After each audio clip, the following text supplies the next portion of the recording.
RK news. ప్రస్తుతం social మీడియాలో పవన్ కళ్యాణ్ గురించి హాట్ టాపిక్ నడుస్తుంది. ఎక్కడ చూసినా పవన్ పైనే చర్చలు, డిబేట్లు నడుస్తున్నాయి. ఎందుకో ఇప్పుడు తెలుసుకుందాం రండి. ఆంధ్రప్రదేశ్ డిప్యూటీ సీఎం పవన్ కళ్యాణ్ ఇటీవలే ఉత్తరప్రదేశ్లో జరుగుతున్న మహాకుంభమేళకు వెళ్లారు. ప్రయాగ్రాజ్లో సత్తిమణి అన్నా లెజినోవా కుమారుడు అఖిరానందంతో కలిసి పుణ్యస్నానం ఆచరించారు.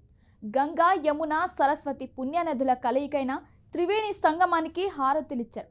పవన్ కళ్యాణ్ పుణ్యస్నానాలు ఆచరించే సమయంలో ఆయన శరీరంపై కనిపిస్తున్న జంధ్యం గురించే ప్రస్తుతం సోషల్ మీడియాలో తెగ చర్చలు జరుగుతున్నాయి. పవన్ కళ్యాణ్ ఒంటిపై జంధ్యం ఎందుకుందనే ప్రశ్నలు ప్రతి ఒక్కరికి తలెత్తుతున్నాయి. ప్రస్తుతం మనం చూస్తున్నది సినిమా హీరో పవన్ కళ్యాణే కాదు, నిరంతరం ప్రజల కోసం పోరాడే చెగువీర పవన్ కళ్యాణ్ అయితే అసలే కాదు. ఇప్పుడంతా మారింది. పవన్ ని చూస్తే నిలువెత్తు సనాతన ధర్మం కాపాడే ధర్మకర్తలా కనిపిస్తుంది. ప్రస్తుతం ప్రజల మద్దతుతో ఏపీ డిప్యూటీ సీఎంగా పవన్ కళ్యాణ్ బిజీగా ఉన్నారు. గత కొంతకాలం వరకు పవన్ కళ్యాణ్ చూస్తే అందరికీ టక్కున పోరాటాల వీరుడు చెగువీరనే గుర్తుకొస్తారు. ఇక ఇటీవల పుణ్యస్నానం కోసం ఉత్తరప్రదేశ్లోని ప్రయాగ్రాజ్ వద్దకు వెళ్లిన పవన్ కళ్యాణ్ మహాకుంభమేళలో పుణ్యస్నానం ఆచరించారు. అయితే ఈ పుణ్యస్నానం వీడియోలు బయటకు వచ్చిన తర్వాత సోషల్ మీడియాలో కామెంట్ల ప్రశ్నలు కురుస్తున్నాయి. దీనికి కారణం పవన్ కళ్యాణ్ భుజంపై జంధ్యం కనిపించడమే. సాధారణంగా బ్రాహ్మణులు, క్షత్రియులు, కంసాలి సామాజిక వర్గాలు మాత్రమే జంధ్యం ధరిస్తారు. ఇతర వర్ణాల వారికి జంధ్యం ధరించే సాంప్రదాయం లేదు.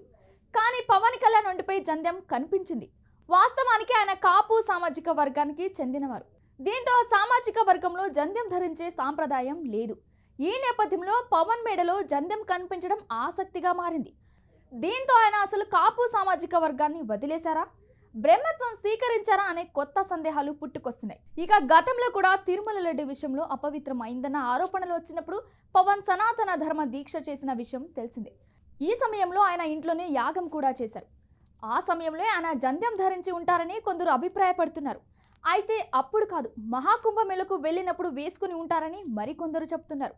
ఇంకొందరు ఎప్పటి నుంచే పవన్ జంధ్యం వేసుకుంటున్నారని అంటున్నారు. కానీ దీనిపై క్లారిటీ లేదు. వాస్తవానికి కాపు సామాజిక వర్గంలో జంధ్యం లేదు. కాబట్టి పవన్ సనాతన ధర్మ దీక్ష చేసినప్పుడే జంధ్యం వేసుకుని ఉంటాడనేది మెజారిటీ నేటిజన్ల అభిప్రాయం. ఏదేమైనా పవన్ చేసిన స్నానం కంటే ఆయన వేసుకున్న జంధ్యంపైనే ఎక్కువగా చర్చ జరుగుతుండడం గమనార్హం. మరోవైపు ఆయన కేవలం పంచ ధరించే పుణ్యస్నానానికి దిగడం కూడా ఆశ్చర్యానికి ఉందని పలువురు వ్యాఖ్యానిస్తున్నారు.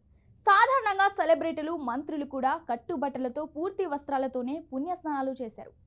ప్రధాని మోడీ పూర్తి వస్త్రాలతోనే స్నానం చేయడం గమనార్హం. దీంతో పవన్ చేసే ప్రతి పని కూడా కొత్త ప్రశ్నలకు తావుతీస్తుంది.